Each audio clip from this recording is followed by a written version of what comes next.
The communist state of China is infiltrating Vancouver, and I have proof. In 2012, the city of Vancouver entered into a land swap deal with a local developer called Brenhill Properties.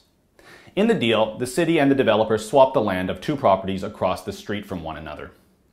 The deal was made in order to move a social housing development known as Jubilee House across the street into a brand new building.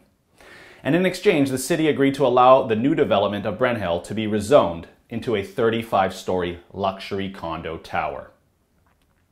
However, this property was originally promised to be added to the nearby Emery Barnes Park. And because of this, and the lack of disclosure from the city on this deal, nearby residents were not happy. The new Yaletown Residents Association took the city all the way to the Supreme Court of British Columbia, where the court ruled in their favor, saying the public hearing process was inadequate.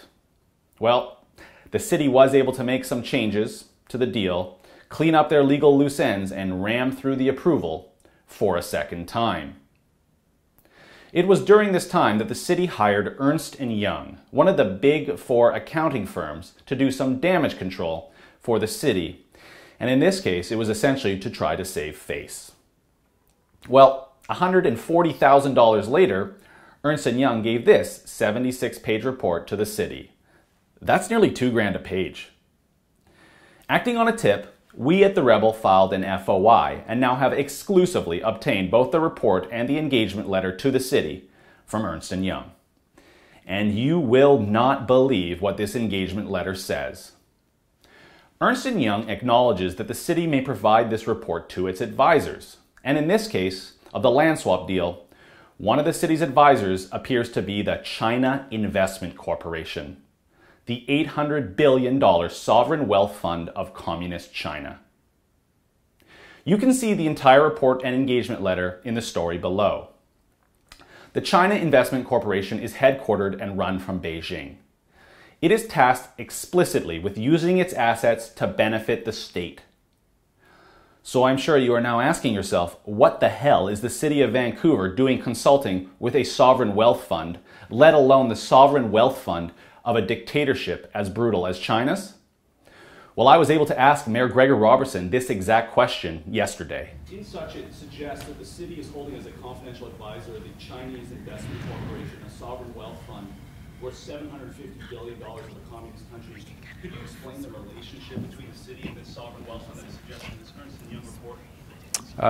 I'm not familiar with the details of that. I have to see more information about what you have there. It's not certainly not something that's that I'm aware of right now. Yeah. Aware of this? Okay. Well, we'd love to do a follow-up. Yeah. This is something that's very concerning. It's a $750 billion wealth fund of a communist country.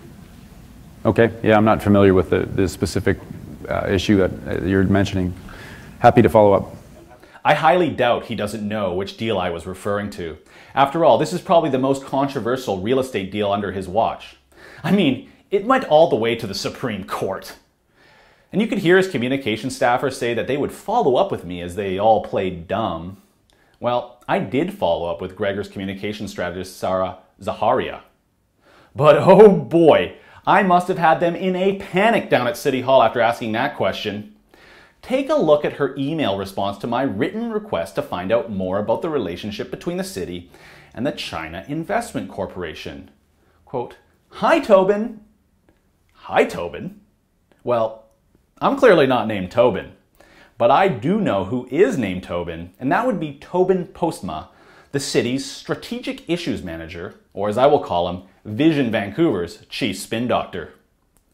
Sarah clearly knew that this was an issue that needed to be taken right to the top and not left for the mayor to have to explain. After all, can you think of any good reason or even a not so good reason for a city government like Vancouver's to be consulting with the China Investment Corporation? Especially during a time when everyone in this city is frustrated by the influx of mainland Chinese capital into our real estate market. I certainly cannot. And as far as what the role of the China Investment Corporation could be, I can only speculate based on what I have seen anecdotally. First, the developer Brenhill is not one of the bigger, well-known developers in town, so I think it is entirely possible that the China Investment Corporation is financing the project. And when we see the development has now been named 8X on the park, and see that there are Chinese language only advertising for this development, more alarm bells begin going off. Why else market in Chinese only and use the number 8 if your intention is not to sell these luxury condos to wealthy mainland Chinese?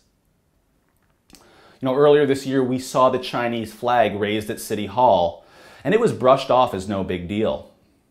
Now we see the city of Vancouver working directly with the China Investment Corporation, a company that uses their assets to benefit communist China. How long until it's too late and the Chinese state influence grows to a point where we are no longer able to stop it? That is the question you must now demand of Mayor Robertson and City Hall. For the Rebel.media, I'm Christopher Wilson.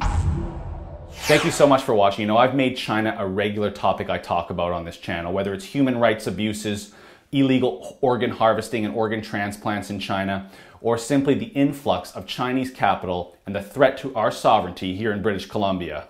You don't want to miss an update, so make sure you click subscribe on our YouTube channel.